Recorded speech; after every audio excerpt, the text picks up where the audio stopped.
अस्सलामु अलैकुम वरहमतुल्लाहि वबरकातुहू। उम्मीद है कि सेहत और ईमान की बेहतरीन हालत में होंगे। अल्लाह पाक सबको सेहत और ईमान की बेहतरीन हालत में रखे। आज की वीडियो जो मोटिवेशनल वीडियो है ये ढूंढती है समर नवाज़ बिन गुल नवाज़ बिन नियाज़ मोहम्मद, कौम तनोडी, सारियाल, उम्र 17 साल, जिनका ताल्लुक उगी कोटला से है लेकिन हाल कराची शेरपाव में मुकीम है। ये गुल नवाज़ भाई जिनका जवां साला 17 साला बच्चा समर गुल डेंगू बुखार की वजह से फौत हो गया था।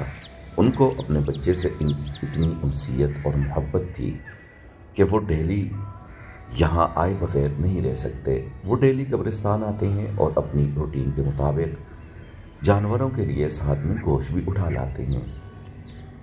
जैसे ही वो कब्रिस्तान पहुँचते हैं आप देखें तो पूरा कब्रिस्तान खाली पड़ा है, लेकिन उनको देखते ही तमाम यहाँ मौजूद जानवर और परिंदे उनकी तरफ दौड़ना शुरू कर देते हैं। बिल्ली को देखें, उनको देख के कितनी खुश होकर दौड़ रही होती है। ऐसे लग रहा होता है कि जैसे तमाम जानवर और परिंदे बस उन्हीं का इंतज़ार कर रहे होते हैं। यहाँ वीडियो बनाने के मकासद आपको बयान करता चलूँ।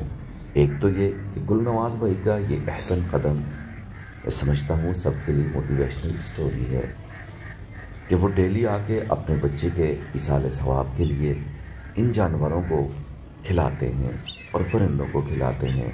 चूँकि इन जानवरों और परिंदों से उन्हें कोई लालच नहीं। इंसान की ये फितरत है कि वो दूसरे से कुछ उम्मीद लगाए रखता है जब ही जाके उसकी कोई हेल्प या मदद करता है। लेकिन ये जानवर और परिंदे उनकी क्या हेल्प या मदद कर सकेंगे या उन्हें इसका क्या रिवार्ड या रिगार्ड दे सकेंगे। लेकिन अपने बच्चे से मोहब्बत और उनसीयत उन्हें ये सब करने पे मजबूर करती है। और बच्चे के लिए डेली इसाले सवाब करना, मैंने बड़ी मुश्किल से उनसे इजाज़त लेके ये वीडियो बनाई है। और वीडियो बनाने का मकसद यही है कि ये छोटे छोटे कदम जो हैं, ये छोटी छोटी नेकियां जो हैं बहुत मायने रखती हैं। वीडियो को ज़्यादा से ज़्यादा शेयर कीजिएगा। Thank you.